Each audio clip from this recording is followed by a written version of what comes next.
on the dog. German? We're getting easy. Oh.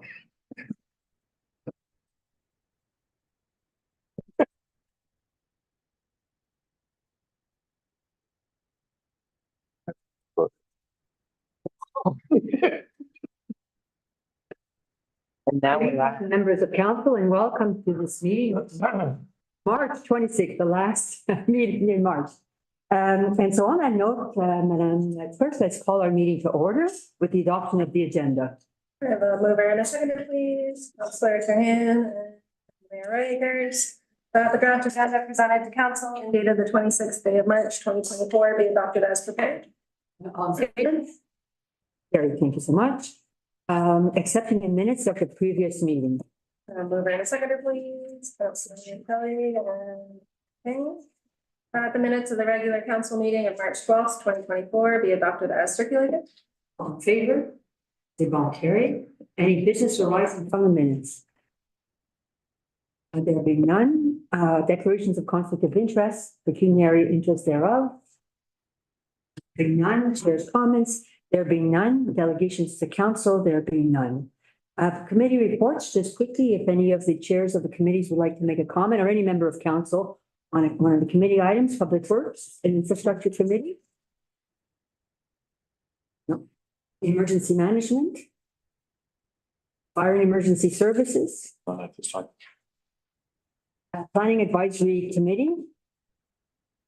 Committee of Investments, the minutes are included. They're actually quite, there's quite a bit of this. There's quite a bit there, but it's basically self-explanatory. If there's any questions. Recreation, Parks and Culture Committee, just to thank those that submitted nominations for the volunteer recognition program. We're very delighted. And so basically the recognition will be held in the fall, like we did last year, meeting prior to a council meeting. And so we come to Economic Development Committee. And before we engage in that discussion, I would just like to make a few comments about the procedure. Actually, last evening, and we were somewhat here last minute, the clerk and I, we just reviewed a procedural bylaw.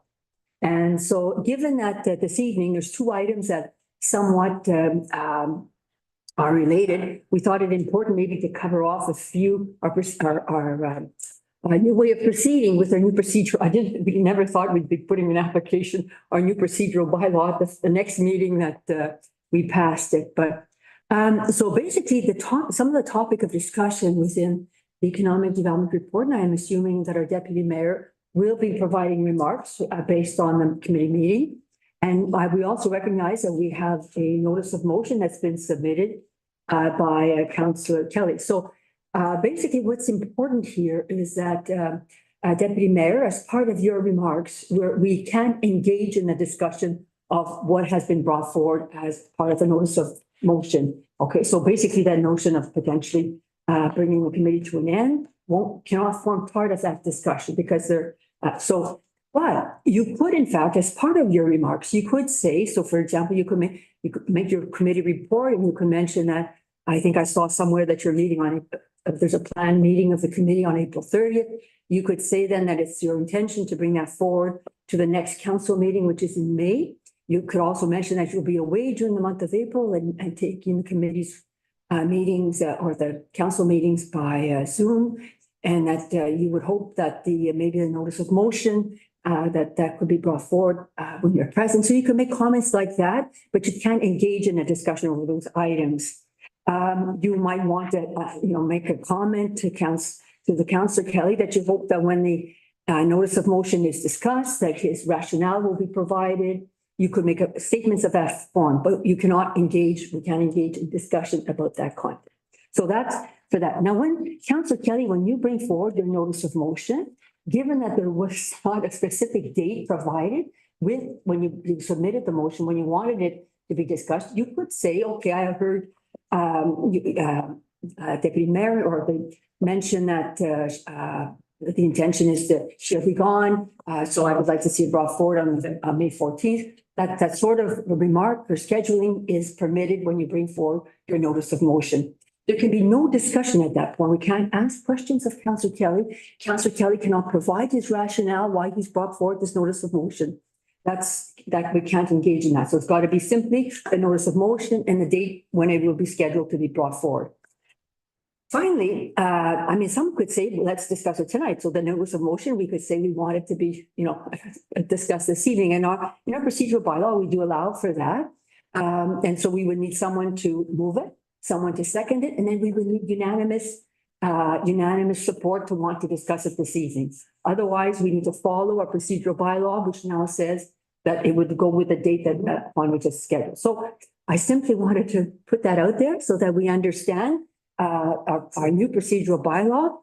And I'm glad, and reading now, in reviewing our procedural bylaw, I compliment again the work we did because it brought clarity and it was easy to sort of work through. So with those comments, if there are no questions, we'll proceed. We're at Economic Development Committee and there's a report there, so we'll turn it over to our deputy clerk. So everything that you had said, right, is fine, right? That we will be meeting April 30th. We had a long discussion about everyone's ideas about the Economic Development Committee, and we couldn't fit it in an hour and a half, and so we have decided to meet April 30th to and everyone is going back and doing some work and coming back with more ideas. So some of the ideas are written out in the minutes, and I think they were well written. So that's all I would have to say about that. So. All right. Yeah. So we can discuss the Economic Development Committee report and ask questions of Deputy Mayor Ruakers if he so chooses. Any comments or questions? Ideas, I'm just going through your, Mhm. I don't know what the ideas are. Okay, so there is, yeah, no, that's okay. Grassroots types initiatives that we do an interactive map of community businesses, speaking directly to businesses about opportunities for funding, ongoing volunteering and a variety of community engagement initiatives.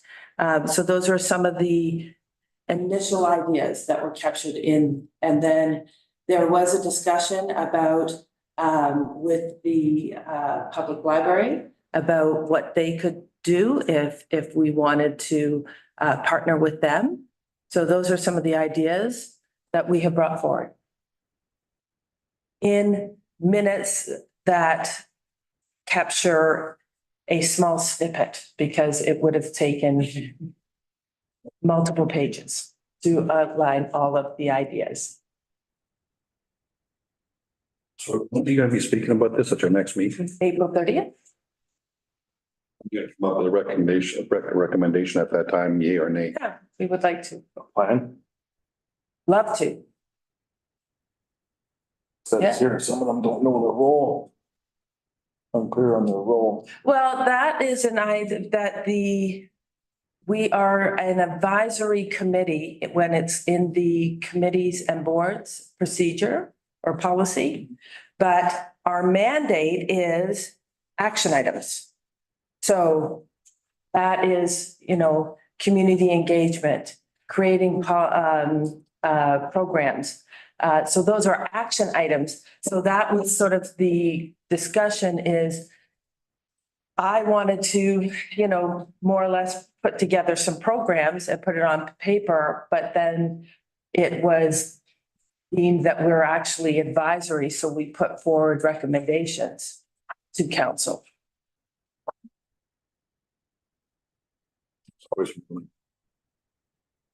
Well, and I get it. You were on that committee for 4 years and we just had 1 year and we've been dealing with things that we've adopted from the previous and wanted to be respectful to the volunteers. So going through the animal, or I can't even, I would call it the animal control bylaw.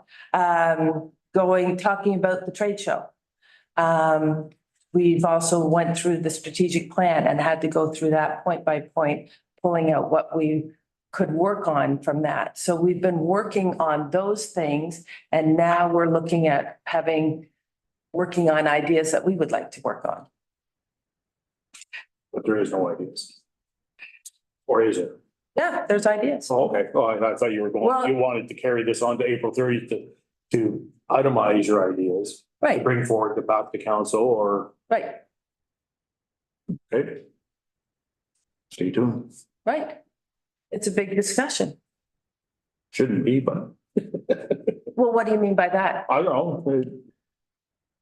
I'm not, It should, I'll take it back. Sorry, I'll take it back. okay. Okay. Right. No, I can't indicate that. So Oh, maybe you can discuss the other. I'll wait till the motion comes from this. Other than that, I'm commenting on, I won't Okay. be commenting on this, so Yeah. I'll just leave it to my motion. Thank you. Thank you. Any further comments or? I was just reading through the boards and policy committee, boards and committee policy. And certainly in there, I mean, we do have, as a committee tries to tackle issues beyond necessarily there are formats for various types of committees that could be structured under one of our committees. Like, so for example, we have the opportunity to create subcommittees, ad hoc committees that can tackle specific issues, specific projects.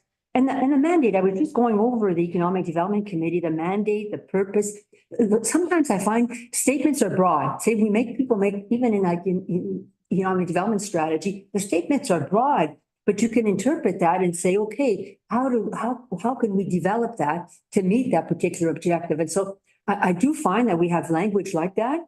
But certainly it does allow us to work, to structure different initiatives that fit under those broader words and. Yeah, so there was that discussion about having a working committee that could meet, because meeting every quarter is we work on something and then we have to wait 3 months and then we work on something and so we haven't gotten much traction for that. And so we have thought about that is one of the recommendations, is having a working committee that can meet on a monthly basis or bi-weekly basis to create ideas and programs. So that is one of the ideas that we have had also. Yeah. Thank you very much for that report. If there are no further. Sorry. If you're talking about weekly or weekly meetings, that we're gonna be sitting at these meetings. You gotta expect our staff to be. No. Okay. No, that would be, so if it's working or ad hoc, it would be just 3 or 4 of us, 3 of us that, want to meet and work on a project. And then we bring it back to the advisory committee like every quarter. That would make then the recommendation to council. Right, and it's important to go to the definitions of our boards and committee policy. They specify how an ad hoc committee can be formed, who can sit on it, and as a council, we approve this policy and it does provide structure. But it's to allow, it's to recognize that an advisory committee is more formal. And sometimes we need to tackle specific initiatives or concepts or plans. And so that's why we had created these various types of options for committees. And so it would be good to look at that. I wasn't sure if you had Right. done that yet. Well, and I have put together the ideas after the meeting and I believe I forwarded it to Carrie or to Kim. I'm not sure if I did. I mean, anyways, so I can forward that. Is what does an ad hoc committee look like? So reading the policy and making sure that we outline it at the meeting, right? So, All right. yeah. So, Wait. my question. Sure. You're looking at something that you're gonna look at on the meeting of the 30th, and bring back to council and make a decision at that time if we just go with the whole council or have a committee on that. That's what you're basically saying to me? Well, I don't think we I think one of the questions at the April, how do I? Just trying to save time, trying to figure out what's the best approach. Well, so save time for what? Why are you trying to save time? What's the deadline here? You're saying you move this meeting, you want to have a meeting on the 30th. Right. Recommendation before the meeting and May Right. or April, so April. May 14th, yeah. May 14th, Well, we're gonna meet April 30th, right? right? So it would be May 14th meeting. So you're asking to push it out tonight, a week for that date. That decision. So that's what you're asking. Right. Well, I don't think we're asking anything because we can't. Make comments so that we're aware of the timeline. So that if the person, Councilor Kelly is bringing forward the notice of motion, if he wants to take that into account in setting a date to bring his notice of motion forward, he can choose to, wait a month, he can choose to bring it forward at the next meeting, or he can choose to say, I'd like my notice of motion to be introduced at our council meeting on May 14th. That's basically, but we're not. I was for ideas forward. Well, we don't know what will be brought forward on the 14th. Okay. Well, we've got ideas and of course we're gonna bring forward ideas. Okay. Sorry, I didn't mean to, but we're going to bring forward ideas and a plan and say, this is how we think we should move forward. And if it is, if council moves forward that they want to do something different, then we make other plans. Any further questions or comments? Just one ad hoc committee means it's a temporary committee. Right, Ad hoc, right? right. Yeah. Okay, but thank you very much. With that said, we move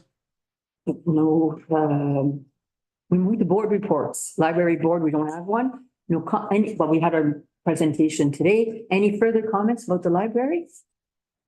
On forward, police services board, there being no comments. Castle Home DSAB Health Unit and North Bay Manitoba Conservation, but we. I'm meeting, BSAB meeting tomorrow. The CAO and I have been invited to meet with the new CAO of DSAB at convenient for both parties. So I'll be talking to our CEO and we'll make arrangements and we'll meet because they want to know what anything we're looking for and so forth. And it's the same with the money we're paying, we're looking for more bang for our buck, quite frankly. We have some big asks. We do have some big asks, but we'd like to have them formalized, and we'll probably meet with council before we meet, just to make sure all the ducks are in a row. Okay. Thank you. Any other comments? It's fairly quick there from the health unit. We had a meeting 2 weeks ago and we sent a letter on to the Renfrew County Health Unit and tell them we were interested in joining forces as a voluntary merger. And they had their meeting and they decided that they weren't going to merge with anybody. They decided to stay on their own. Again, we did our homework and we did our feasibility and we did our report and it made sense. Because you're only looking at a 1% increase for the next few years. And if you don't join forces with somebody right now, there's a one-time opportunity for funding. And so we're looking at other avenues right now to see what's available. We're also in contact with the ministry and let them know that, no, we've done our due diligence. So at the end of the day, they have the final word on it and they want everything in place by January 1st, 2025. So there's stumbling blocks, right? Same thing with Algoma. They decided not to go with Sudbury either. So they decided to go on their own, but we're doing the homework for the province and at the end of the day, they'll decide what they want to do. So they'll just say, this is where you got to go or you stay where you are. Financially, we're a well-run organization. We're on top of everything. We've got a full staff and again, we passed it unanimously and nobody else did. So at the end of the day, we'll find out what's going on. So just keep in the loop.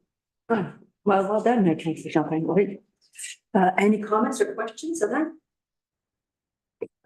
We moved to departmental reports. Actually, we're really looking forward to this presentation. I don't know if you want to introduce it, Mrs. Retier. Councilor Tran. Oh, sorry, yeah. I'll just bring you back there for a moment. Oh. So the Mattawa Conservation, you'll see it under the correspondence, G. budget and the levy has gone through, so we probably went through that, so that, and then also we're supposed to have a meeting tomorrow night, so. That's pretty much it. Ski Hill is probably gonna be taken over by the city. So they're still gonna be asking for their ask again, so. A little bit of increases there, so. Question for you. Yeah. It's taken up by the city. Are we still have to pay for that or? Cause We're gonna ask. we're not asked, it's probably through the city. So, yeah, so it's the same thing, that's going on. There's assets owned by the Mattawa Conservation and then there's, it's still kind of broken up, so they're still gonna be working that out with the city with regards to how, things are flowing, between assets and, how do you say that? I guess my question. Who's looking after what, Councillor Champagne? It's always been an ask. It's not like they're gonna levy us for their money for the ski hill, so. I think the ski hill. The ski hill is just a little over 4,000, am I right? Something like that, right? So it went up from 35, 30, okay. I'll get the number guy here. So it just went up a little bit, but there's some issues there, but we're breaking them down and moving forward, so. I just want to make sure that we're caught by subsidizing North Bay or. No, yeah. No, I've been, exactly, those questions have been brought up because there's other townships have been, putting that money forward also, that ask money. So it's, no, it's gonna be pretty much the governance the same, it's just gonna be the oversight's gonna be different, so. If the council's in full as well, if I leave your rush for on levy or on the ski loss. It was $3,866 from the get-go. They basically split up $65,000 by assessment value. Last year went up to $4,092, so I called them and said, what's with the change? They re-looked at the assessment figures and our assessment's gone up, so we'll take a smaller chunk of that pie. That's why the increase. Because it's not in their mandate to run a ski hill, they can't levy us for that. So that's why it's a ski hill ask. Council could say yes or no. From the get-go, 1 year, the first year we had said yes, the second year council had said no, and then the third year after council said yes, and it's always been enough. So we've always been. It's part of the question is just all the other municipalities who've been asked and I believe Everybody's been paying. everybody's been paying. The year we skipped, I believe we were the only municipality that's ever skipped on the ski hill lot. And then council decided the third year to go ahead with it. Well, I can tell you why, because it said up to me that I'm saying the funding just wasn't there. That's why you go up in this college, we shouldn't be funding a ski unless they come up with their money. Yeah. Buy a new snowmaker. Yep. I'm with Councillor Champagne. I was on the Parks and Rec Committee at the time. We've got a ski club in East Ferris that we don't subsidize. And I talked to the mayor at the time of Mattawa a few years ago, and they were not paying anything towards the hill in Mattawa. And I don't know why we would be paying, I've never understood why we'd be paying for a ski hill. That's once again, North Bay centric. I'll bring it up later on. Because I looked at the ABCs now, we're over $2 million. That's something like 23% of our budget on the ABCs. And I think if we're not mandated, which a lot of this we are, I think it's time to start saying no. Because there's only one taxpayer and they're being taxed right to the wall. So, and we've got no choice on this. So I'm prepared to say no to the ski hill in North Bay. As I say, we've got a ski club and it's well run by volunteers. We've got minor hockey run by volunteers, the fitness center runs by volunteers. They're all curling club and they're all financially viable. And no, I'm prepared to say no if council's in agreement. Was it part of our budget in CTC? So we're going to go through ABCs on Thursday. Okay, correct. You Okay. saw it in your Okay, summary, no, it's fine. it's there. Okay, The figure in our budget, Thanks for the time. Conservation Authority is inclusive of the ski hill ask. very good. Okay, So let's remember. These are just my personal feelings, but. Yeah. Yep. Okay, I think, I suspect we share that feeling, yeah. I suspect so. You carry on. Okay, so now, blue box transition. This is a big topic for us, and we need to make sure we understand it this evening, and So it's funny you mention that because this transition began in 2023, but they've been talking about it before that, right? So it's always kind of, we knew we were transitioning, but when we first got into it, it's like, it felt like finally we're getting into this. It's happening next year. It's been so. yes, I must admit, I was surprised that it was on our agenda and. Yeah. That's one question. We- You keep the engineering answer. These are all excerpts that we pulled from, you know, so there we go, yeah. Way to go. This first report tonight from Antoine is more, it's for information purposes only. There's no recommendation or decision Okay. made, but within that, there's a page that's got quite a few links to other sources of information. And it's coming to you we don't transition to September 1st, 2025 is the recommendation, but it's there. So if you're going through it and you have any questions, Antoine's the guy to call. Okay. So without. Yeah, I find everybody that their homework and understand everything that's in it. So, I mean, we have two reports, one's for information, and the reason of the one for information is that there was just too much material to include into the recommendation. So the recommendations on a second report. I guess if I give you the very simplified version, the municipality will be transitioning. There's a period of time of transition. Some municipalities already started, and East Ferris is one of the last ones. So the province provides a transition period, which is gonna last a long time, but ours is the last 4 months of that long transition. We really have 4 months. So the decision is that within that 4 months, we have to make a decision. But at the end of the day, what's important to remember is that when we get to the January 1st of 2026, regardless, everybody has transitioned. So the interesting point of this is that they're asking, okay, what are you gonna do for the last 4 months of 25 before everybody has transitioned? How do you wanna handle this? So this is essentially what report 2 will be, our recommendation of what to do. We have 2 options. We can opt in where we want to manage everything, do everything, or opt out when we give everything away and circular materials takes over. So that's essentially what it's gonna be. Report 1 is again for information, and the purpose is to provide all of the background that has been up to date. With all the information to council about what does it mean to be fiduciary responsibility. Also to identify and confirm that, you know, for East Ferris, the transition period is relatively short, which is September 1st, 25 till December 31st, 25. And that the entire province, January 1st, has to transition regardless of anything, that everybody will have transition. But we have that little window in advance. So there's a reference of the regulation, and perhaps what I could do is bring you to the last page of the report. And if you look at the last page of the report, there's a time frame schedule. And I just wanted to point out about, you know, what we're talking about. 2021, there was a new regulation. We went into 2022, there was education about this regulation. Transition is in. They tried to split the province in 3, 1/3, 1/3, 1/3, and some of them transitioned in 23. Some are transitioning this year, and some are in 25. But if you look at the arrow, for us, we're at the very end of 25.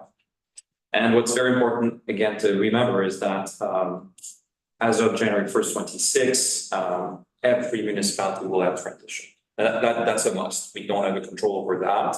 That's the province. The regulation has established it. So what we're talking about in the second report will be what happens in those last little 4 months.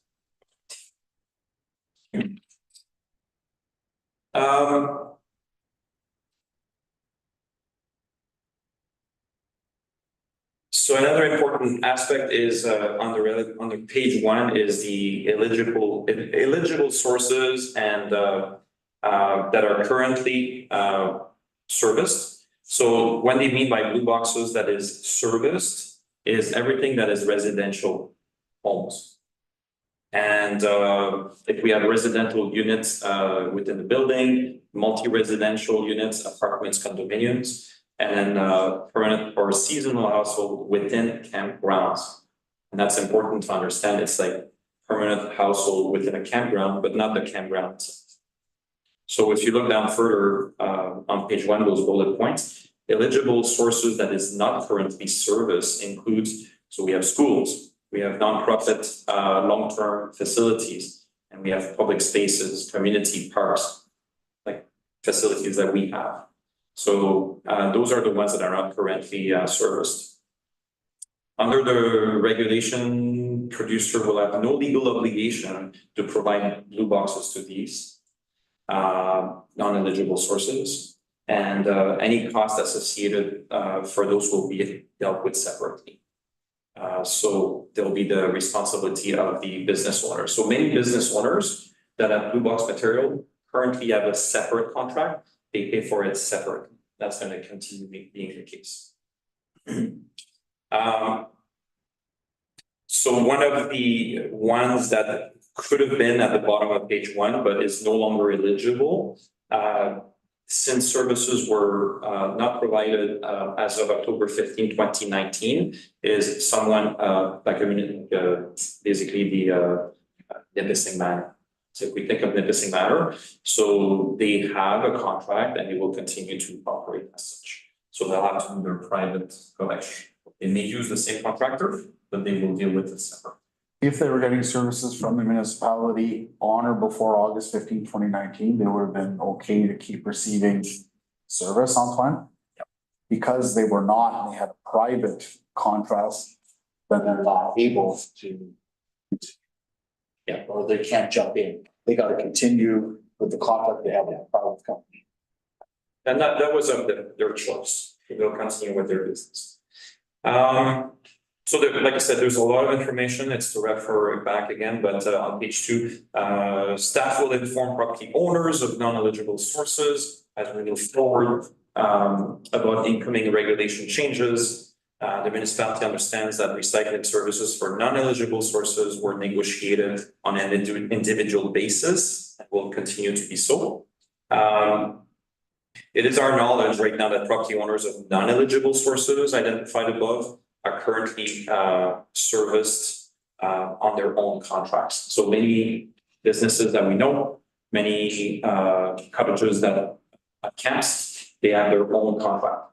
So that's going to continue. So we don't anticipate that we would be adding, there would be a new companies or instances where they would become non-eligible? So in a sense, what it means by the eligibility is the cost, whether it's covered at no cost. All right. It doesn't mean they will not provide the service. It just means that if the regulation really focus on certain entities, and if you're not within that aspect of, you know, if you're for business, if you're for basically for profit organization, well then you can still negotiate, but you will be paying separately for that service. So those businesses that we have in East Ferris, they'll have to negotiate. And So for us, is that like 60% of our businesses, 50%, or is it a big change for our community in that respect? they're all the ones that fall within the regulation or are excluded within the. They're already excluded, so there should not be a big impact for us there with people, with companies or organizations that are excluded. So if I go back to page 1 at the bottom, the non-eligible sources include, and then you've got about 7, 8 bullet points. Right. So industrial, commercial, we have not-for-profit organization, we have municipal building and facilities. So indirectly, that's us.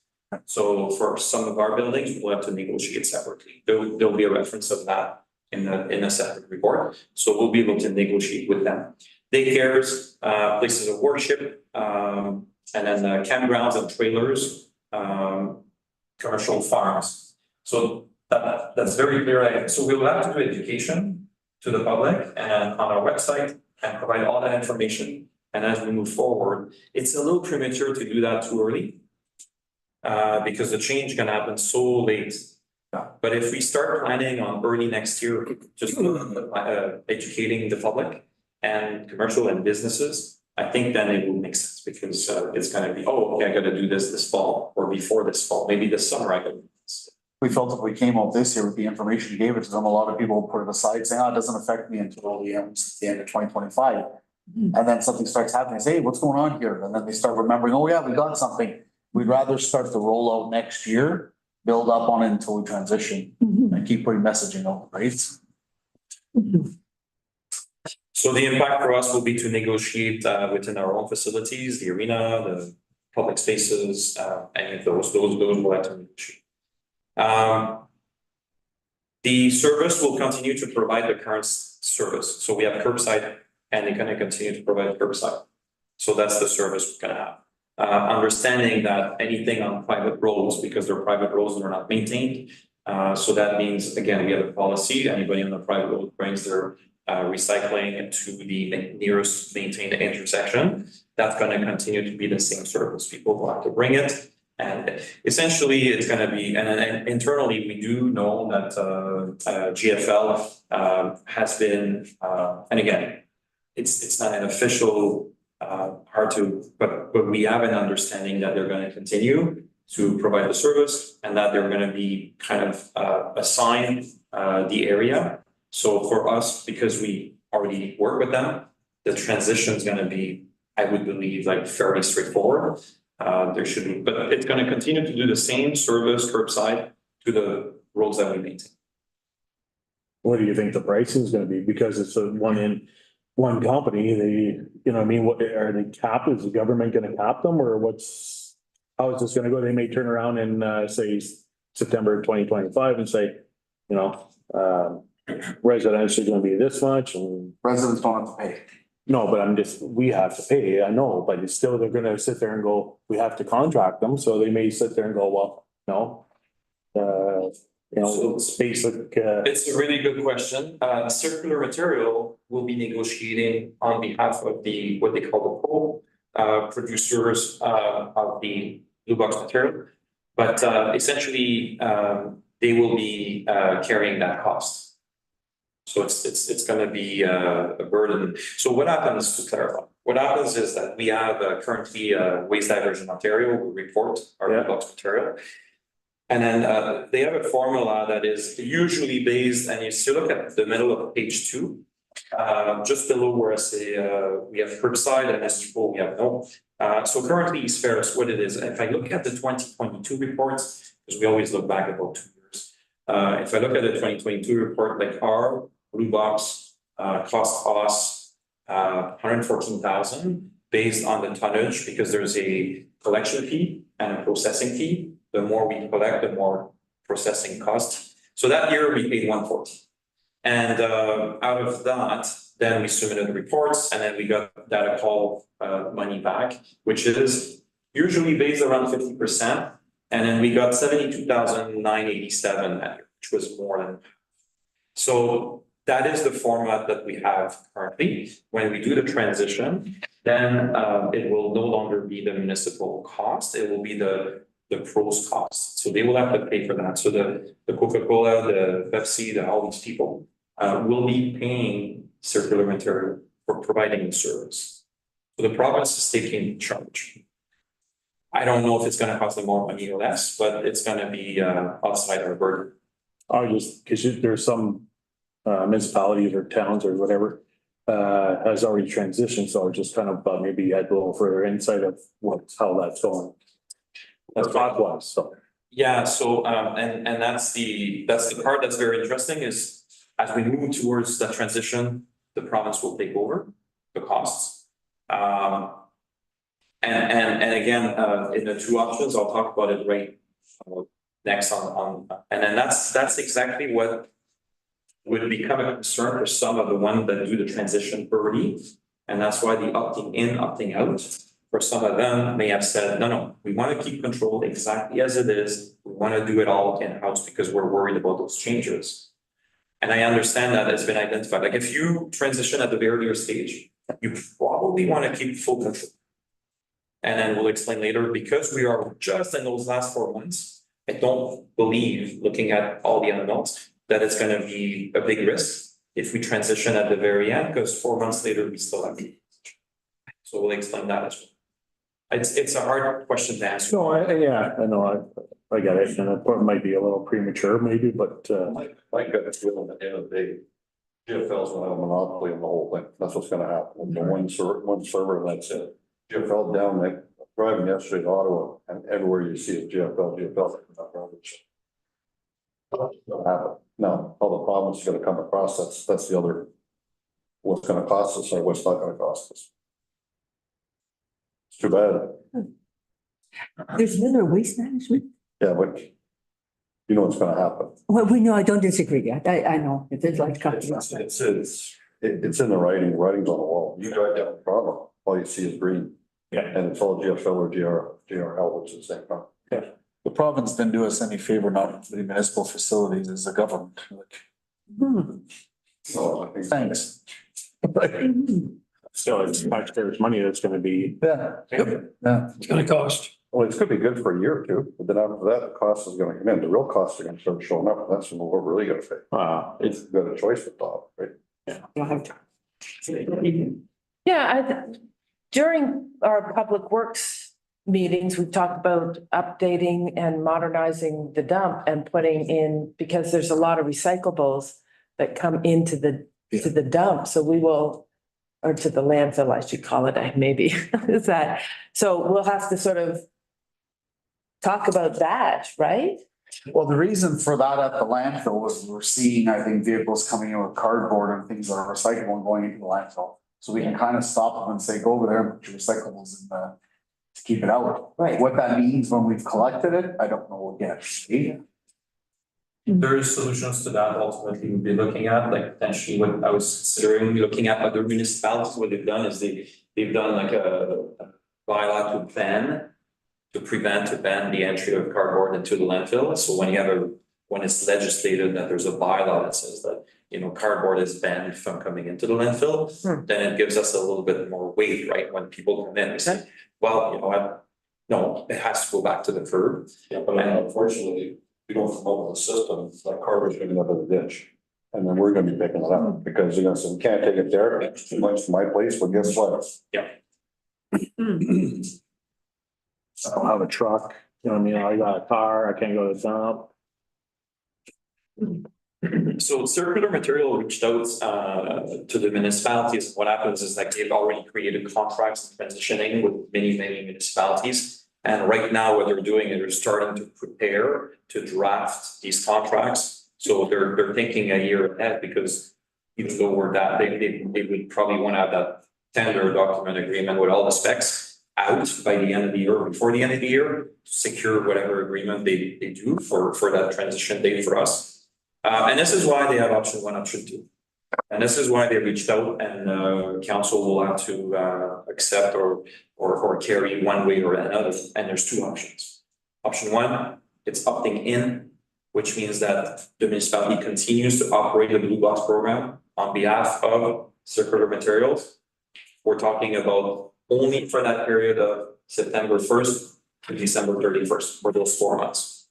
Or we have the second option of opting out, where we basically hand over full operational responsibility of the Blue Box program to Circular Material, and Circular Material will procure the service provider and will implement. It's like we start in September. We start in September. The reason why they gave the transition period is that, you know, if we had an agreement signed with a contractor that extended past 2026, just like over some period, and then we said, okay, we're gonna not honor the contract and there's penalty clauses. They don't want to be forcing us to pay those penalty clauses, so they give us an opportunity to run the program ourselves. If there was high risks for us, we don't have it. We have an agreement right now, we can walk away from GFL. Right? So for us, it just makes sense to do it. But if another municipality is making this decision back in 2023, whether to cut it in 2023 or go to, they gave them a couple years to say, okay, let's keep going with the current program and then opt out and, you know, but we don't have the same issues. Like when we, Antoine and I, did an online meeting with, Continuous Improvement Fund. Based on just the information we provided, she had even indicated it makes sense to just do your cut on September 1st. There's no, you don't want to make a change September 1st, and then 4 months later, you're implementing another change. Let's just cut it clean and make it September 1st, right? Either way, everything changes January 1st, 2026. Yeah. You're forced to cut over, so. Mhm. Yeah. If I may, Rachel, one question on maybe one I never thought about what we should look into. There are some communities where recycling is picked up on a weekly basis. I'm thinking those residents from other municipalities are gonna continue to receive a weekly. Maybe we can change the Maybe we weekly can versus wait. bi-weekly. Yeah, so we I can. don't know. We can definitely have a follow-up on that. The only thing is I don't know if they look back onto a certain. Correct. You know, that's. They may say whatever your current program is, what we're gonna honor, but it's worth the ask. Wait, it's worth the ask. Yeah, Right? It might help with some items not going to the landfill. Some people might be bringing it there saying, oh, I don't want a week, 2 weeks, and I'm not gonna be home, I'm on a trip, I'll throw it in the landfill. Okay. There might be a way then to help in that way. No, actually, like municipality service is picked up weekly. It just. That's what we're doing. So that kind of concludes the, you know, just for information council, that is like the big picture. It's got all the information, all the links, all the dates. And we kind of touched on those two options, and we can, if you'd like, move on to the option two. Sorry, of the second report, I think, but and then verify some of those options and the pros and cons. Just a quick question, from a citizen's perspective, are there any changes? But that will come with time, right? Where they'll start saying, So essentially, the big change is that I forget the terminology, the words, but what they're trying to do is they're trying to provide the very same service throughout the province. Many times we had calls about, oh, I've got this product and then it's not picked up. Yeah. And then we go, well, it's because it's picked up in Toronto, but it's not picked up here. And for the transition period, it's remained status quo, no changes. So September to the end of 25, just what we do, what we have. But as they transition into 2026, all the education, the communication, everything else, the province will manage. CM, consumer circular material. And their goal is to say, okay, we want to provide the very same service. Doesn't matter if you live in First community, That's right. municipality, it's all about. So in theory, that means that the resident should be able to put more products in their box. In theory, that's the way we understand. okay, thank you. One issue we had discussed with them is if someone calls and we get complaints, right? Like, oh, they threw my garbage bin or they threw my recycling bin. Well, call GFL. That's really what it is, where we don't control the contractor anymore. They don't answer to us. But there was a mechanism. She said that if you do have complaints, you're gonna be able to push them through to circular materials and that to say, hey, we're having issues. But in the end, we shouldn't be the one that's taking the call every day and then making the call that we're playing telephone. Might as well right to the source, right? So that's what one thing we thought we kind of lose control over that piece. I mean, we're not getting calls either. But it'll be them to get used to the residents dealing with the contractor directly, which is kind of how we try to do it anyway. So. So circular material will then provide that service. So we have a resolution right now. Is that what you want us to put forward right now? For the first report, sorry, or Just, Yeah. yeah, just to accept the information. Moving to secondary, Councillor Champagne and Councillor Kelly. The Council of the Municipality of East Ferris accepts the information contained in report number R 2024-01 as prepared by the municipal engineer. All in favor? C'est bon, okay, thank you so Not much. an issue as long as it's not gonna cost us more at the end. That's. Well, it won't. Hopefully. Unknowns, right. Well, the whole idea is to make it the producer's responsibility for cost, so it shouldn't cost us more. There'll be probably some cost to us, but it shouldn't be more than what it is now, or their whole program doesn't work, right? What would it be the garbage collection that's? Okay, one conversation here. Okay. So would it be the, oh, sorry, who's? Officially, Deputy Mayor. Okay, sorry. Is it, Well, she raised her hand, so please do proceed, Deputy Mayor. okay, so I was just you know, that the garbage, we will have a contract for the garbage. And then that's a monopoly that they can then suddenly increase costs Well, I agree with what you're saying.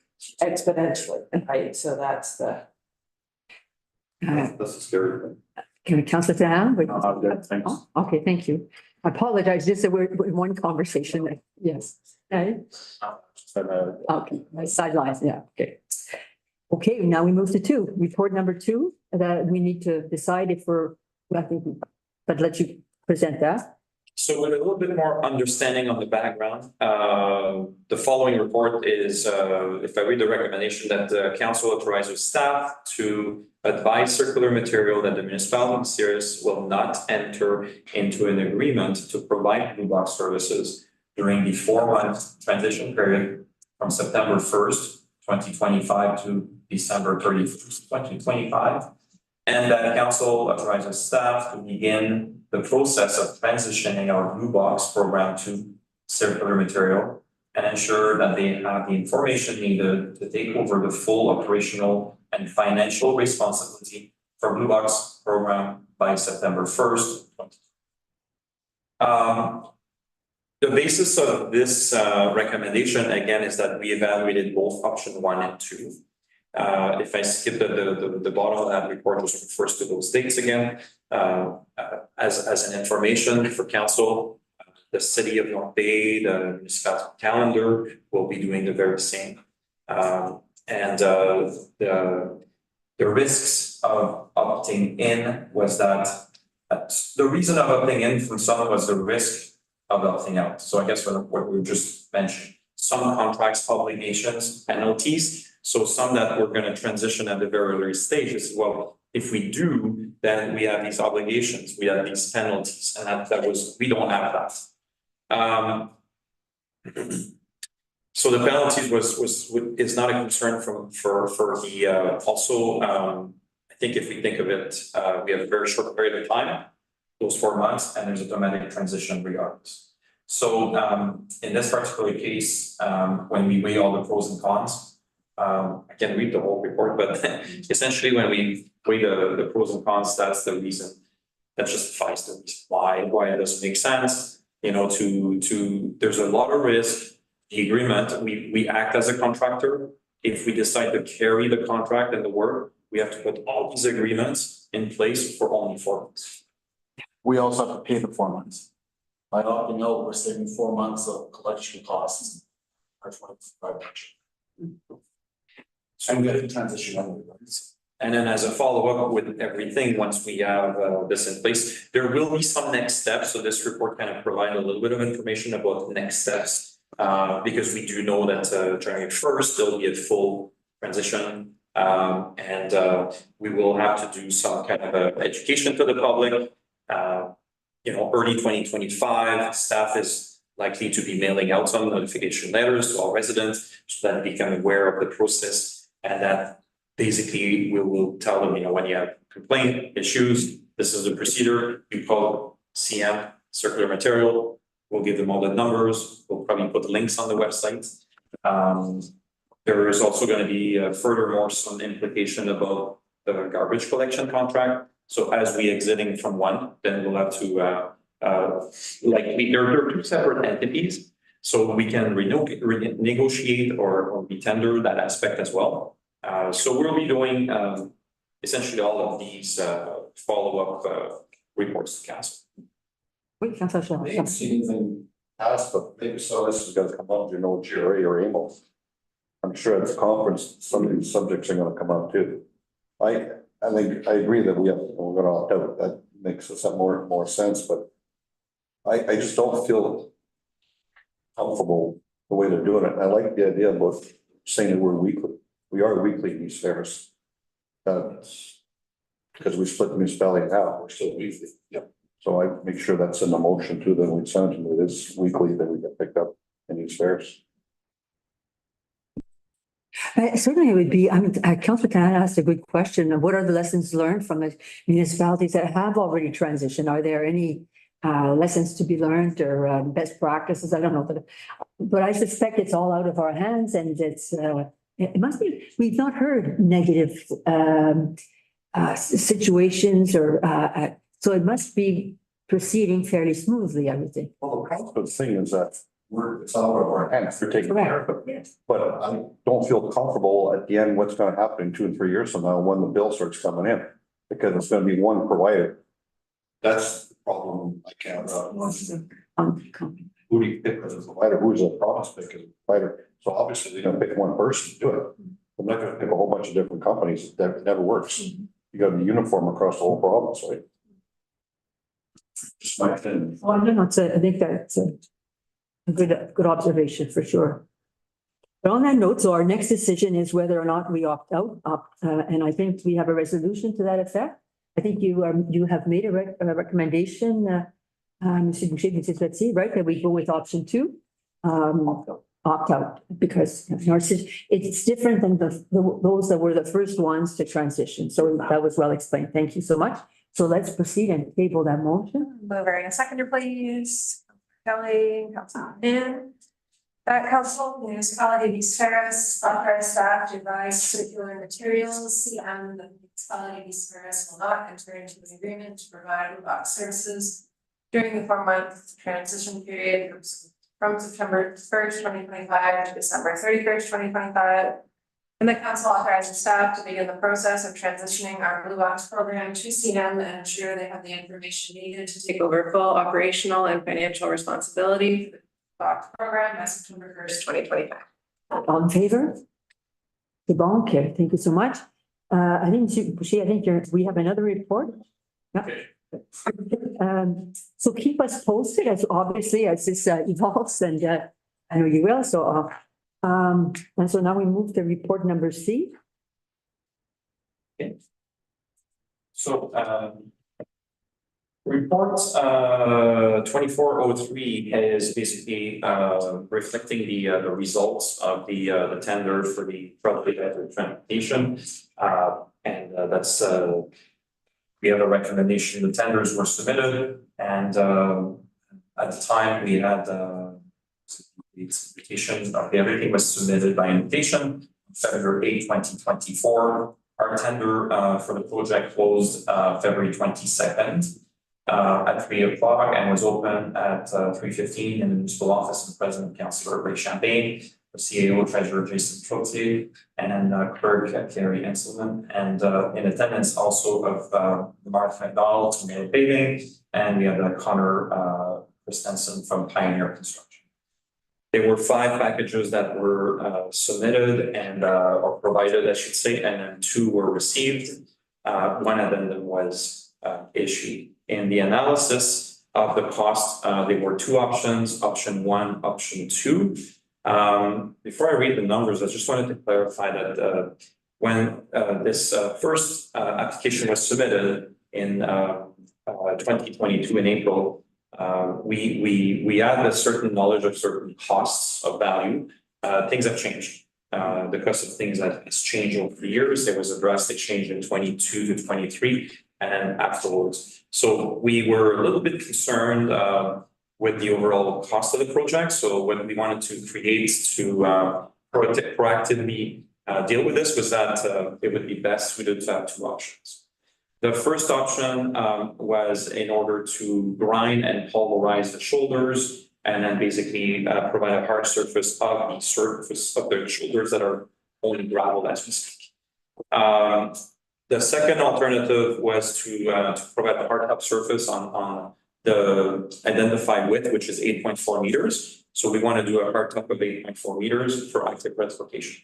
Currently, the hard top surface is about 6.5 meters, which was not wide enough. If I may as well, council, option 2 is in line with our application that we submitted to the funders. Our concern was prices have gone up. So we wanted to have another option. Should it be over budget, we can still proceed with, a project that only paves shoulders. There's a concern with option 1 though, in that, and that's why the hard top over top is that if we just pave the shoulders over time, you're gonna have, what was the word on time we were talking, a separation from the main road. So our plan was always to pave the shoulders and then put a layer over top of all the shoulders and the road to bind everything together. That was the plan, right? Figuring that was over $2 million, we said we need another option that, hey, at least we'll get the shoulders paved and see how it ends up over time.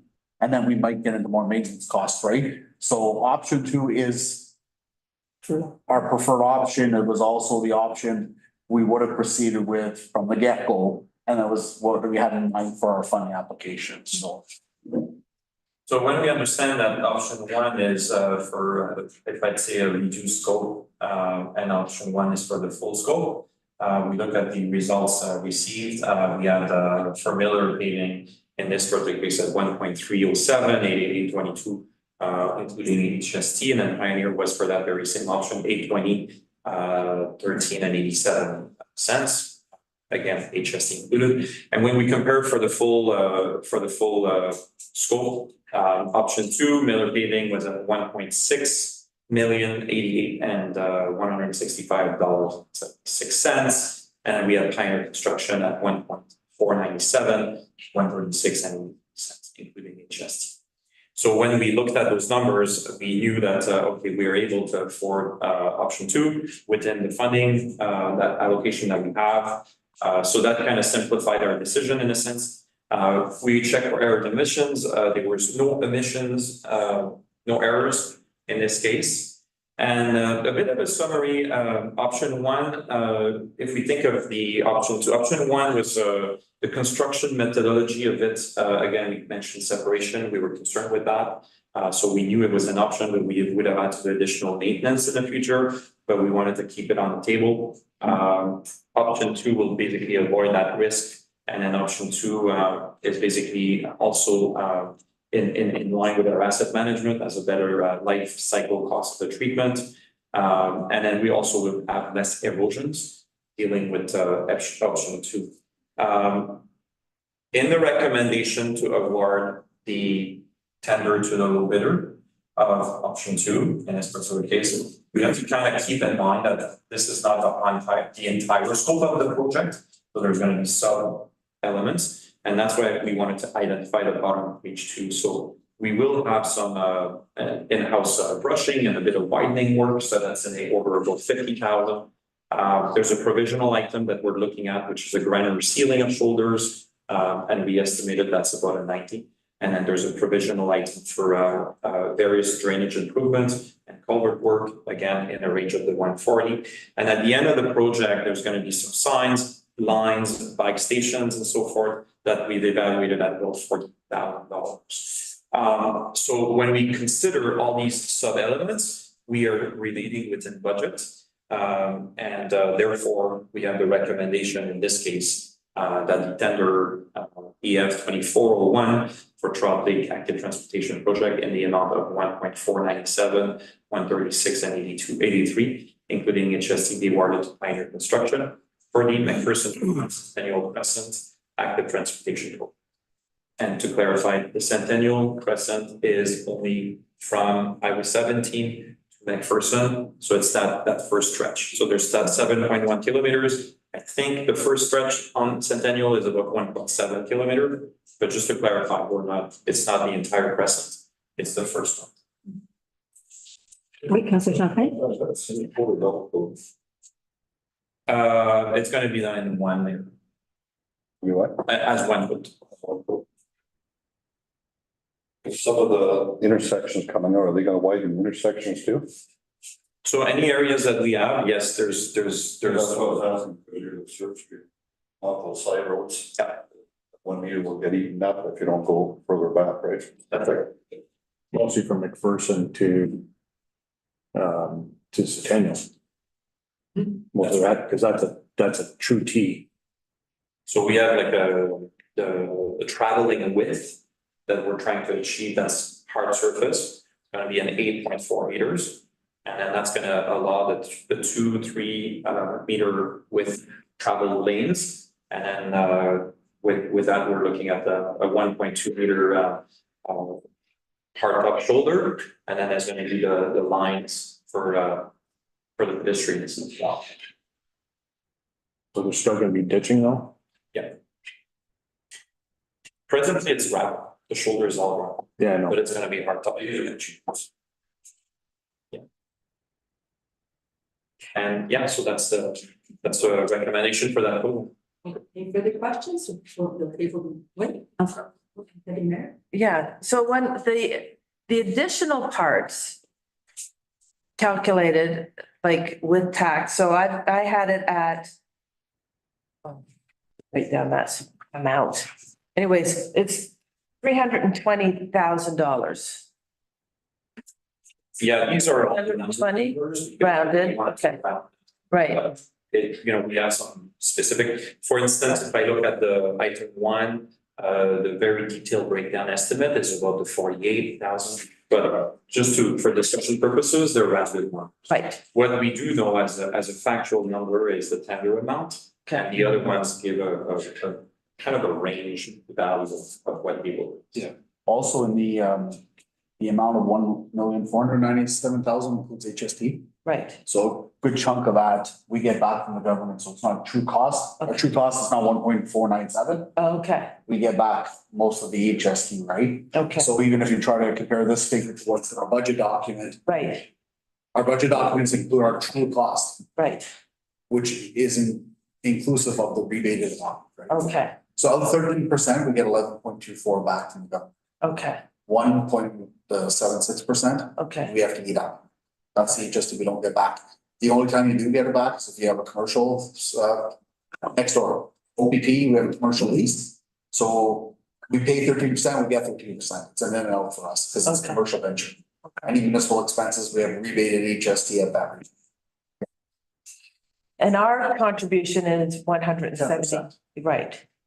Okay, and so if you're adding on to this, if we do all of it, like it's like 1.8 million. That's right. So for instance, the 1.497, our true cost before tax is 1.324, right? So we're at 1,325,000. Then something on that brings you to the 1.7. Okay, That's in our budget document. okay, Close. okay, all right, Yeah. okay, I just. The residents are I figured the residents are at 170. We're probably in that range exactly. By the time we're said and done with all the sub elements. 10%. So 170 for a watching path for the residents this year. Okay. And then what happens if there's overages? Well, I mean, so I don't anticipate to have any because Okay. now this is the big part of the scope of the But program. let's just say what if, and that was the underlying, Well, It's hard to. where are we getting the money? yeah, so Councilor Grant, we're maxed at what the government's given us. That's right. Funding sources. Yeah. So any overages would be On us. correct. Okay. I believe the NHSC resolution passed by council was that we will pay 10% of the cost inclusive plus overages. Because NHSC a few years back started putting that in, they dictate, they're the toughest ones for a resolution. They want specific wording and they want it because they've probably been bit in the past where people said, well, we can't finish the project or we can't continue because there was no commitment for overages. No, So they can make us commitment now, right? So, yeah. And then maybe also when I show the ABCD as those four, we can eventually reduce some of that sub scope. Yeah. We've also. Manage the project and let's say maybe we reduce the sub scope. Yeah. In our government funding as well, we built in a contingency. And how much was that? Do you know off the top? So the contingency of the origin, I don't have the original. Okay, estimation. that's And great. it was probably 20-some%. Well, remember that was the one that allowed us for 25%. And Right. that's very high because usually. Not sure if I put 15 or I can't say, I don't remember. So the only other question I have, and I thought there was, in that transportation budget, I saw there was what, 50? I thought there was 75. No, so what happened was, last year, Yeah. in our third year of $25,000. Right. And we cut it out because, we budgeted for the project to go ahead. Okay. And then it didn't go ahead, right? So we were gonna put it in the reserve and take it out. Okay. That's, Okay. and then at one point, the active transportation plan said we would bump up that to 75,000 per year. So, but if you look at like a year like this year, we're at 7%. I don't think this council's wants to put 75,000 aside this year for future active transportation projects. That's what the plan says we would do though. So we're underfunding that group. Wow. Just as per plan, right? So that's where the 50,000. So cash outlay this year is 120,000, but in the end, the 50,000 was. So if there are no further questions, Madam Clerk, would you put forward?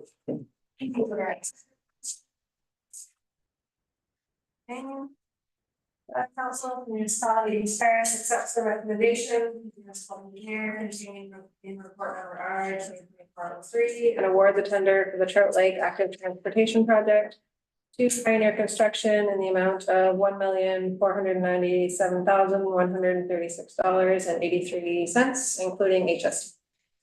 All in favor? C'est bon, carry. Thank you so much. When you look at the starting. Well, I don't have an exact answer on that part. Definitely it's gonna be in the summer months.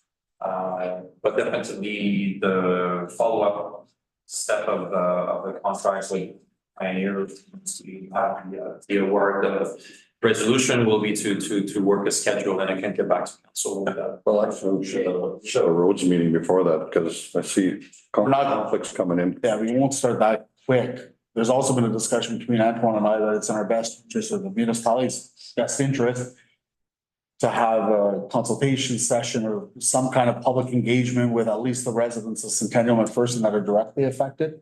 You know, if you start moving people's mailboxes, you start doing work and they're saying, some people aren't aware of this project, right?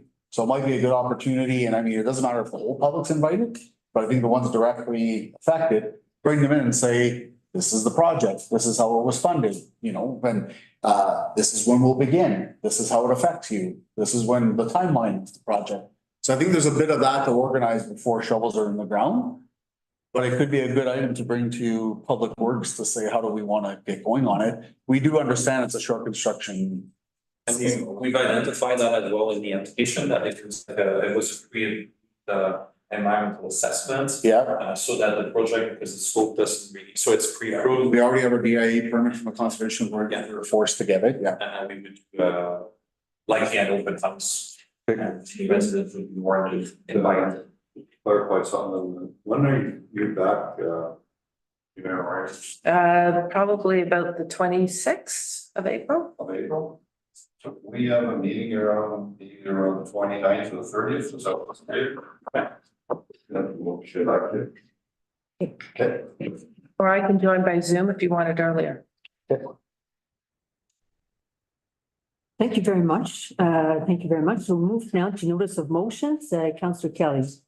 Yes, let me read it or you did a quick continue. So it's in the agenda package for everyone that has seen the motion. This is just for information purposes. It'll come back to a future meeting. You don't need a secondary. No, it's just on there for information. Anybody want to discuss it? Can't discuss. Can't discuss it? So we just need you to set a date when you would like to introduce it. So that's your call. Next council meeting. Next council meeting. Thank you. On that note, we'll move to bylaws. And so I turn it over to you, Mr. Tracey. Yeah, thanks, Mayor Rochford. This is an agreement between us and CAP, basically, that's operated by the North Bay Regional Health Center. We've not in the past paid for the services from CAP, but they've started now charging for it. So this is an agreement for a 5-year term. The first year, I believe the fees are $3,000.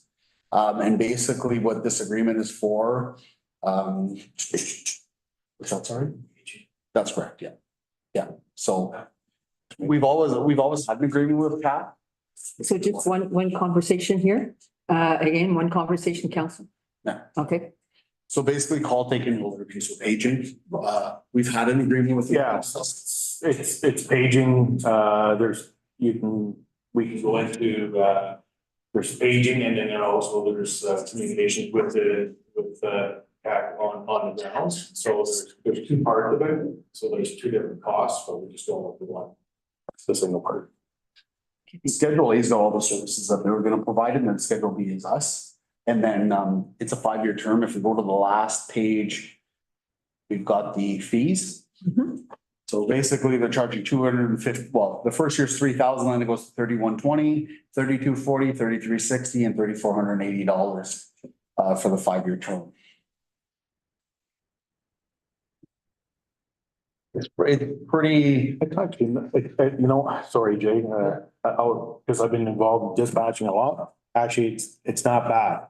It's not bad at all for what we're getting. And for the cost, it's actually, well, if we had our own system and our own calling, we're gonna spend a lot more than $3,000. My only concern with this is for something we've always received for free, now the fees come, that also opens the door for future increases, right? So we might see 5-10 years down the road, well, we're not recouping all our costs. So the 3,000's now become maybe $10,000, right? Yeah. But when you look back, we've never paid for it and all of a sudden we are, right? So this kind of opens up that door for future. but we're also bracketed for calls for service with our pricing here too, so. Yeah. This cost is also, you'll see in fire chief's budget on Thursday, it's taking. It's an area. Mover and a seconder, please. Counselor Trahan and Deputy Mayor Ray. Whereas council municipalities Ferris deemed it expedient to pass 3 readings of the following bylaw at this session. Be it hereby resolved that a bylaw to authorize the execution of an agreement between the corporation and the municipality of East Ferris and North Bay Regional Health Center, provision of communication, consulting and learning services to East Ferris Fire and Emergency Services by the North Bay Central Ambulance Communications Center. Be read the first, second, and third time, passed at number 24-13, and that sets out the something that the mayor records and seal of the corporation. David? Okay, thank you so much. We move forward now, with the funds. Our deputy mayor, right? Yeah, well, I guess. I have questions. 13B and 13D. I like the concept of it, but I don't think it is really East Ferris centric. So I was talking to another mayor one time and she goes, when it doesn't make sense to your committee, think about it and reword it, right? So with respect to the housing funding, they're really talking about wastewater. But we kind of have talked about, you know, if we're going to expand our housing, that we need a fire hall to do, right? So would that be something where we reword it, that it isn't about water and sewers, but it's actually about, you know, services that we need? I don't know. So that was one of my considerations. The same with Highway 413. We were at OGRA and Councillor Trahan said, you know, here they're talking about southern roads. And we've talked about not having funding for northern roads, right? And should we say, instead of, pardon me? Oh, I'm here on 13D, Amaranth, that, you know, Highway 14, Highway 13, sorry, 413, diverting that money, half of that money to small population. So anyways, those were just some things. I didn't really have anything I was gonna forward, but it was like, did we reword those so that they make sense to East Ferris?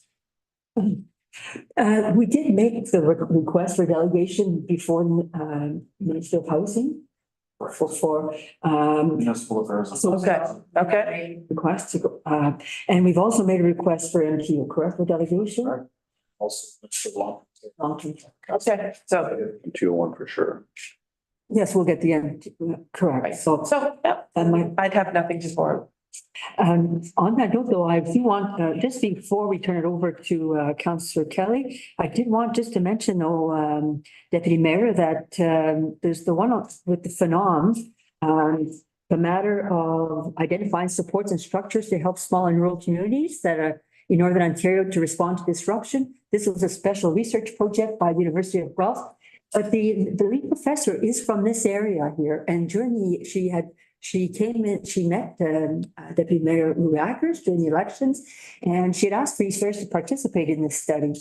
We did. Actually, on behalf of the municipality, I provided the interview and I shared our experience about COVID. And I spoke to, but I'm not able to be at Phenom. And so because the invitation for this event had come through Deputy Mayor Ackers, I said, I inquired if you could attend. I believe you are attending at Phenom. So I just wanted to mention that with respect to G, that is on the.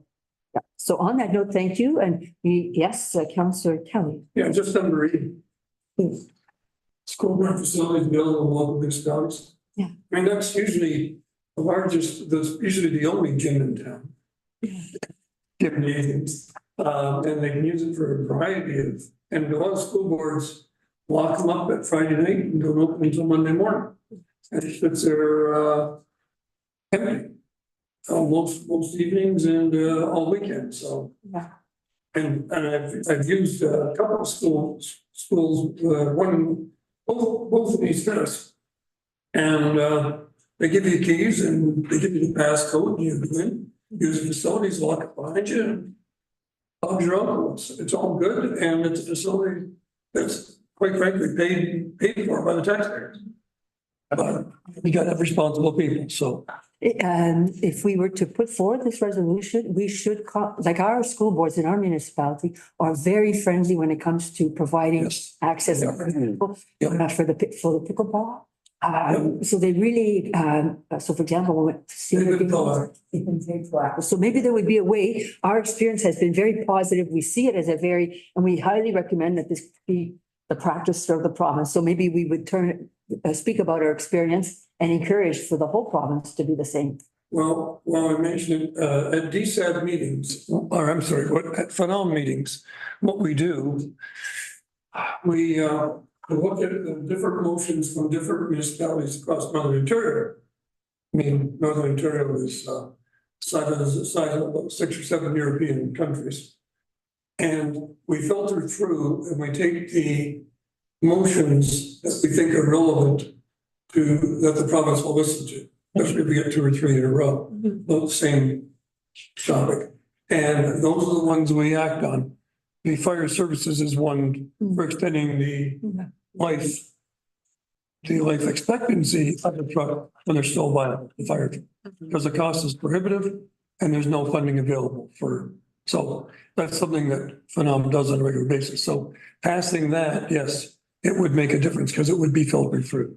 All right, so that's that addition or modification to reflect our. That's all I have. Thank you. Councillor Trahan? I'm good, thanks. Okay. Councillor Champagne? Yeah, the only thing I have on there is just H. Paris Sound District Health Unit. We had talked about this at the last meeting and it was kind of hard for me to comment on until Dr. Zambalati got the letter prepared. But we don't have to act on it because it's been sent out to all the municipalities, all 31 municipalities, and the letter of support had to be in there, I believe it was by the 15th, I think it was. So it was sent in on March 14th. And then I was in contact with Dr. Zambalati to make sure that all the municipalities got a copy of it. So anyway. It's a good letter. We had been invited, and I think Councillor, I do want to say a quick word on this matter. Councillor Kelly, we had received an invitation to go and tour the facility prior to our last council meeting. Councillor Kelly was aware of that and he had asked that we postpone our discussion until after March 15th. But because when I was preparing for council, I saw the date that was the letter was being requested by. I brought it forward, not respecting your request to have it to have time to be able to examine the matter. So that was a mistake from my part. But we did receive that invitation again. They wrote it in and asked us to go and see. So given that at that point, I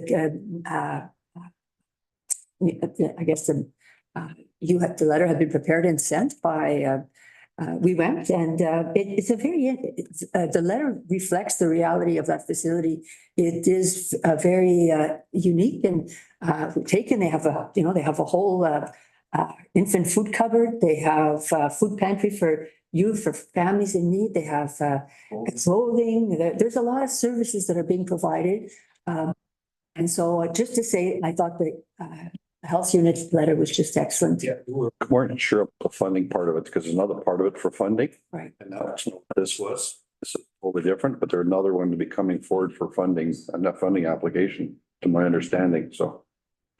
Certainly, it highlighted again for me, though, the need to be careful about, indirectly, that potentially over time, they may seek funding support from the DSAP. And so this would come back for us. And we saw an example of that. There's an early on center that has all the beautiful furniture that's been provided and by DSAP. Okay, so, indirectly, with time, those are the sort of things that, and we spoke about that actually when we met with them. We said, this is our concern, and we fund a lot of things that operate in the, in other communities, and we have to be very mindful that it has to be very specific and meet the needs of East Fair. So they, I think they took that point well, but that is what we've got to be mindful of over time. It's not, I wouldn't call it double dipping, but when there's another layer. Lane highway funding, right? When you got one that's provincially funded, which is this. So I'm in here, they're like, the health, they put a letter of support when Councillor Champion said, there's another Purpose be coming in for. monetary support. So we've got to kind of watch, and you don't make hasty actions with regards to that, because you got to kind of look at and dive a little deeper and see where actually What's going on? Yes. It's good that you went for a field trip Yes. and check this facility out, but again, it's you know what I mean? Like, if there was something here in East Ferris that we could support, Yeah, support our community first before, and if there's maybe some extra dollars at the end of the day, then so be it, so. So the health is supporting all three of them. Yeah. No, I'm just saying individually as we choose which ones we're gonna support. correct. That comes from our previous, thank you, this comes from our previous discussions. Because there's duplications of effort, don't get me wrong, they're all trying to do their best. Yeah. There's duplications of effort, and there's only one taxpayer, and we're over $2 million with our ABCs. Mhm. And this is, that's why I wasn't supporting the letter of support, simply because I could see what was coming, there's gonna be a bill coming. And once again, we've got they're all great programs, and these people all mean well, and their hearts are in the right places, but it's our money that's funding it. There's only one taxpayer, and quite frankly, once again, it's our basis. So, and I mean, we're talking 12 to 25 years of age, and we went through all the reasons why.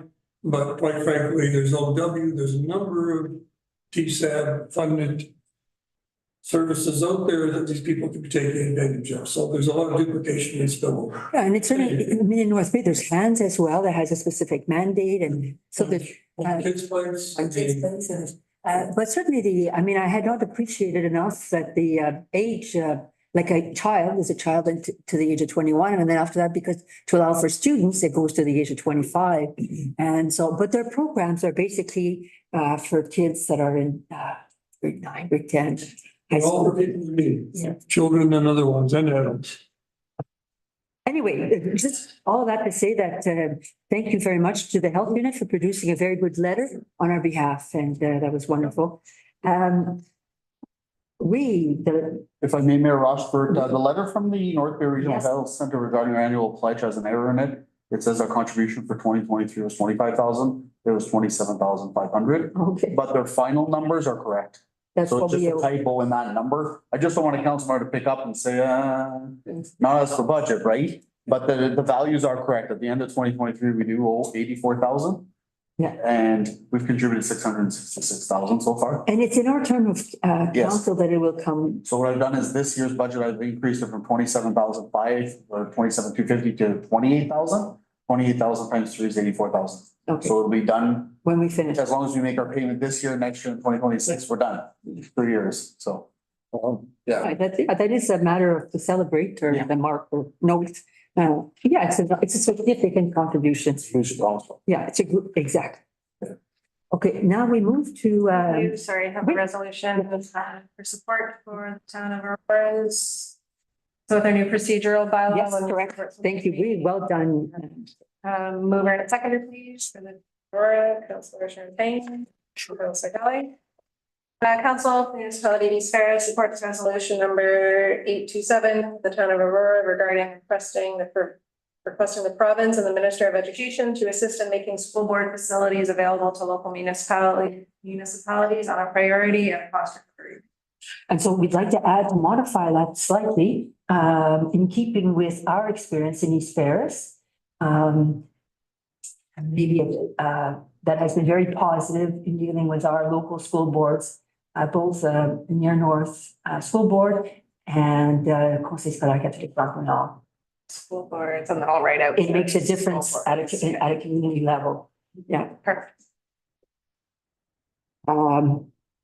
We accept the correspondence. Yes. We're gonna move her and a seconder to accept the correspondence, please. Deputy Mayor Roigers, Councillor Trahan, that council approve the correspondence and information as circulated with the agenda of March 26, 2024. On favor? All carried. Thank you so much. So we come now to item B, action item B, flag raising requests. Are you? So we received a request from Deputy Mayor Roigers to raise the pride flag for the month of June. I do believe the request form as well as some additional information was in your agenda package. Would you table the motion and then we can discuss? Yeah, it? absolutely. Is there a mover and a second to table the motion, please? Deputy Mayor Roigers, Councillor Champagne. Whereas the flag raising request form was submitted by Lauren Roigers and received by the clerk on March 19th, 2024. And whereas the request is for the municipality to raise the pride flag for the month of June, 2024. Be it hereby resolved that council approved this request. Any comments? Would you like to comment on them? I think my letter or my, and I'm sorry, there was a lot of typos in it because I didn't think it was a public document, but now I know. It's there, so if anybody has any comments, I'm okay with that. Is this your requisition, not a group or nobody else, just yourself? So all flag raising requests require the approval of council, unless stated in this policy. In this policy, we do have on June 24th. But basically there's no other requests. So the month is free except for those 3 days at that period. So basically it's a vote by council. So, yes? Is this request the Canadian flag on our flag? I would say it would be to, yes, to the East Ferris. No, we have three, yes, we have three flag posts here. And we have, in our flag raising policy, we had identified three flags, one for the Canadian and one for the province and the third flag. And so basically we had said that the third flag would be used for events that can, or occasions or situations that are supported by council. Yeah. I checked with this, I've checked over Statistics Canada. And I asked for the number of people in the LGBTQ, I think it's S2 or 2S community. And it's basically 3% of the population over the age of 15 years of age. And I'm just wondering where it would stop, because this is a splinter group. I don't know the purpose of the flag. I know that I have a flagpole at home. A lot of people do. I flag the Canadian flag and it's up to every individual. I've got two friends that, quite frankly, they fly the pirate flag at times. I mean, just for a bit of a lark. No, it's the fact. All kidding aside, you can flag whatever flag you want. We're a very free country. But when we put a flag on municipal property, and it's only 3%, it represents only 3% of the population of Canada, that's a splinter group. I don't see any reason for that flag flying on municipal property. It's prejudice is a terrible thing. So is pride. I mean, there's a number of things, greed and so forth. You can't legislate prejudice. I wish it didn't exist. It doesn't in our family. And I know our staff and council treat everyone equally without regard to orientation of any type, race, color, creed. So I don't see a reason for the flag being flown for the month of June, because I'm thinking there's a lot of groups that represent a lot more than 3% of the population. And they're all Canadian and they're happy with the Canadian flag. That's all. or a provincial flag, or some cities have their own flag as well. So, but those are official flags. That's an official flag. That's just my opinion. Thank you, Councillor Kelly. Any further comments before we vote or? I'm just a little concerned. Look at last year, it brought up a lot of arguments, division within municipalities. Well, it's all right on the paper. It was all last year. Like, it made a lot of headline with regard to find the flag. You know what I mean? Like a Remembrance Day. We've got 1 day. 1 day for Remembrance Day. And we have Remembrance Day. The Veterans Day. It should be 30 days on that. Could be another 30 days for a lot of other flags. So I just want to just be aware that I think it may cause some disruption in the municipality. So just be aware. Yeah, You, well, and I think, wait, the people. right, is that in Powassan, there was an issue, but they only had one flagpole. So the Canadian flag had to come down for the pride flag to go up. And that was a big issue. And I agree, right? So, but we have three and we fly the Franco-Ontario flag. We fly other flags.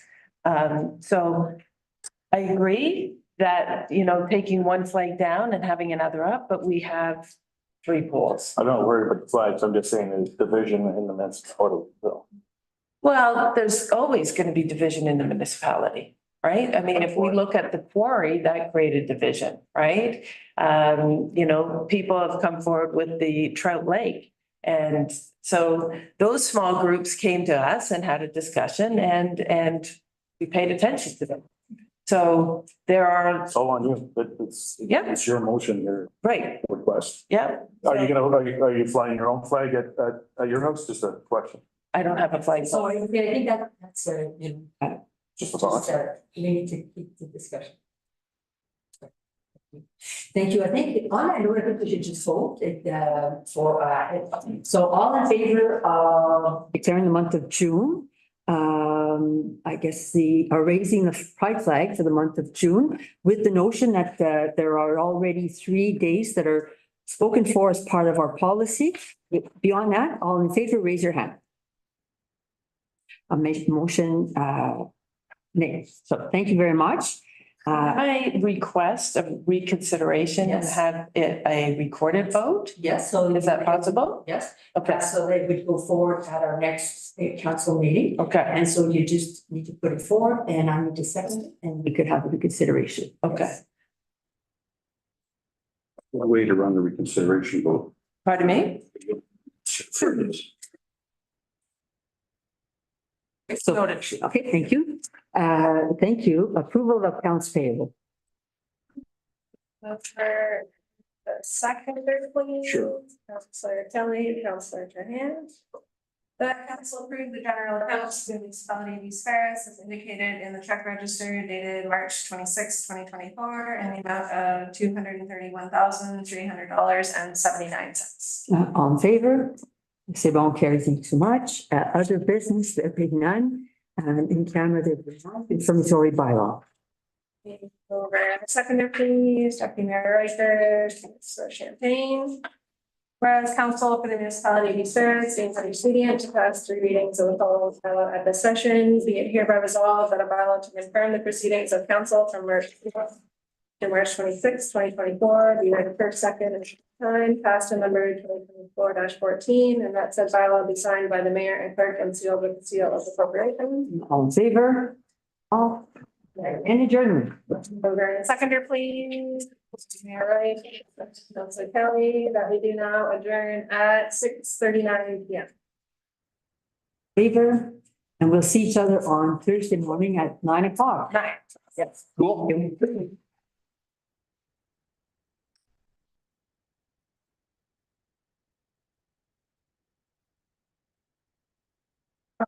Oh, we did. That's a long day, huh? Yeah. Long day. Yes.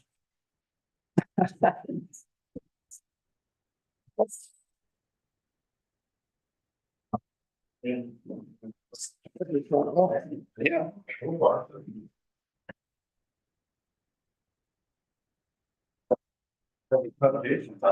On Thursday, I'll wear my other nice set.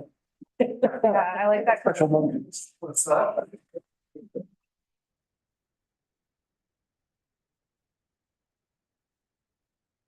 Oh, it's gonna be today. Yeah.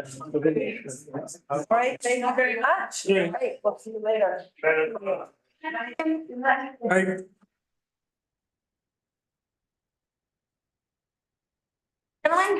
Right.